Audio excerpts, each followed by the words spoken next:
انہوں نے معلمہ سے ملنے کی گزارش کی۔ باپردہ ہو کر وہ معلمہ ان کے سامنے آئی۔ والد صاحب نے کہا، میری بیٹی آپ کے پاس دیر تک قرآن پڑھتی ہے۔ تو وہ حیرت سے انہیں دیکھنے لگی کہ کون سی بیٹی اور کس کی بیٹی؟ آپ کی بیٹی کو تو آج تک میں نے نہیں دیکھا۔ والد صاحب کہنے لگے، لیکن وہ تو آتی تھی، حلیہ بھی میں نے آپ کو بتایا ہے۔ تو معلمہ کہنے لگی، اس حلیے کی لڑکی آتی تھی، لیکن تقریباً 1 مہینے سے زیادہ ہو گیا ہے کہ وہ میرے پاس نہیں آ رہی۔ رات میں وہ کہاں جا رہی ہے مجھے کچھ نہیں معلوم، لیکن یہاں پر آپ کی بیٹی نہیں آتی۔ یہ کہہ کر وہ معلمہ اندر چلی گئی۔ اب باپ پریشان سر پیٹ رہا تھا کہ میری بیٹی نے مجھے دھوکہ دیا ہے، لیکن قرآن کیسے اسے یاد تھا؟ ضرور وہ کہیں اور پڑھنے جاتی ہوگی۔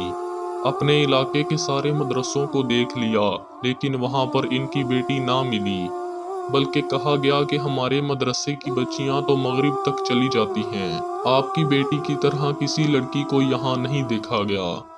باپ نے سپاہیوں کو اطلاع دی۔ سپاہی پورے محلے میں اس لڑکی کو تلاش کرنے لگے۔ آخرکار وہاں پر ہندوؤں کی بستی کے پاس بھی پہنچے اور تمام ہندوؤں سے پوچھا تو وہ کہنے لگے، اس طرح کی کوئی لڑکی ہمارے پاس نہیں آئی۔ وہ ہندو لڑکا بھی اسی بستی میں رہتا تھا۔ اس کے گھر کا دروازہ بھی کھٹکھٹایا۔ جب وہ دروازہ کھٹکھٹایا گیا تو اس نے بڑی مشکل سے دروازہ کھولا۔ دروازہ کھولنے پر وہ لڑکا بہت ہی زیادہ گھبرایا ہوا تھا۔ اس کے ماتھے پر پسینے کی بوندیں تھیں۔ سپاہیوں کو شک ہو گیا۔ انہوں نے لڑکی کے باپ سے کہا کہ ہمیں لگتا ہے کہ آپ کی بیٹی یہیں پر ہے۔ والد صاحب بولے کہ ایسا کیسے ہو سکتا ہے؟ یہ غیر مسلم لڑکا ہے اور میں مسلمان ہوں، میری بیٹی بھی مسلمان ہے، ایک ہندو کے گھر میں وہ کیا کرے گی؟ سپاہی بولے، دیکھیں کچھ خبر نہیں ہو سکتی، ہو سکتا ہے کہ آپ کی بیٹی اندر ہی ہو۔ خیر اس لڑکے کو ایک طرف ہٹا کر جب گھر میں داخل ہوئے تو وہاں کوئی بھی نہیں تھا۔ اس لڑکے سے پوچھا گیا کہ بتاؤ کہاں ہے وہ لڑکی، تم نے اسے مار کر کہاں پھینکا ہے؟ اس نے کہا، میں نے اسے نہیں مارا، بلکہ وہ تو خود مر گئی۔ اس لڑکے نے اپنے آپ کو بچانے کے لیے سچ کہہ دیا۔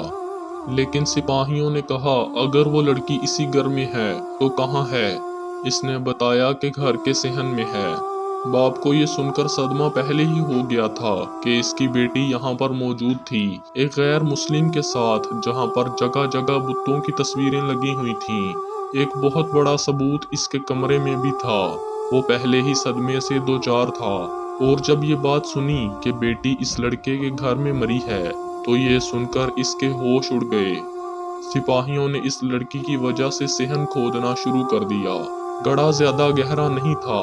سامنے ہی جو منظر سب نے دیکھا، اس منظر کو دیکھتے ہی سب کے رونگٹے کھڑے ہو گئے۔ دیکھتے ہیں کہ اس لڑکی کے جسم پر نہ ہی کفن تھا اور نہ ہی کوئی کپڑا تھا، جبکہ اس لڑکی کے پوشیدہ چھپے ہوئے اعضاء مکمل طور پر گل سڑ چکے تھے۔ اور یہی نہیں، اس کے جسم کو ایک بہت بڑے سانپ نے لپیٹا ہوا تھا۔ اس کی زبان باہر کو لٹک رہی تھی اور اس کی زبان پر وہ سانپ بار بار ڈس رہا تھا۔ ایک بچھو چلتا ہوا آیا اور اس کے جسم کو کاٹنے لگا۔ وہ منظر سب دیکھ رہے تھے۔ استغفر اللہ، یہ وہ عذاب تھا جو اس لڑکی پر زنا کے گناہ کی وجہ سے آیا تھا۔ شریف اور باحیا مرد اور عورت تو اس کا تصور بھی نہیں کر سکتے، اور وہ تو ایک ایسے دینی گھرانے سے تعلق رکھتی تھی کہ اس کا باپ ایک امام مسجد تھا، والدہ حیا کی پیکر تھیں۔ اب والد صاحب اپنی بیٹی کو ایسی حالت میں دیکھ کر تڑپ کر رہ گئے۔ وہ جانتے تھے کہ اب اس جگہ سے نکل نہیں سکتی، مجبوراً اسی جگہ اس کے جسم پر کپڑا ڈال دیا گیا۔ کیڑے مکوڑے اسے کھا رہے تھے، اسی جگہ اسے دفنا دیا گیا۔ آج بھی اس ہندو لڑکے کے گھر میں اس کی قبر موجود ہے، لیکن چیخوں کی آواز آتی ہے اور وہ چیخ چیخ کر کہتی ہے کہ مجھے بچا لو، مجھے بچا لو، اس گناہ سے جو میں نے کیا ہے، اس گناہ کی سزا مجھے روز ملتی ہے۔ میں نے جھوٹ بولا، میں نے اسلام کو بدنام کیا، میں نے بہت بڑا گناہ کیا۔ اس لڑکے کو سپاہی پکڑ کر لے گئے، گو کہ اس نے اس لڑکی کو نہیں مارا تھا، لیکن پھر بھی اس نے اس کو بہکایا تو تھا۔ زناکاری ہمارے معاشرے میں بہت پھیل چکی ہے۔ ہمارے نبی حضرت محمد صلی اللہ علیہ وآلہ وسلم نے فرمایا، حیا ایمان کی ایک شاخ ہے۔ یہی وہ ایمان ہے جو انسان کو اس قسم کے گناہوں اور پھر ان گناہوں کے عذاب سے بچا لیتا ہے۔ ہر انسان کا دوسرے انسان سے پردہ ہے، لیکن انسان اخلاقیات سے گر جاتا ہے۔ وہ سمجھتا ہے اسلام میں یہ باتیں ہمیں آزادی سے روکتی ہیں۔ آزادی یہ نہیں کہ آپ کسی غیر محرم کے ساتھ ناجائز تعلقات رکھیں۔ اگر اسلام میں عورت کو باپردہ ہونے کا حکم دیا گیا ہے تو یہ اسی کی حفاظت کے لیے ہے اور اس میں اس کی بھلائی ہے۔ اللہ تعالی ہم سب کو گناہ کبیرہ سے بچنے اور نیک اعمال کرنے کی توفیق عطا فرمائے، آمین۔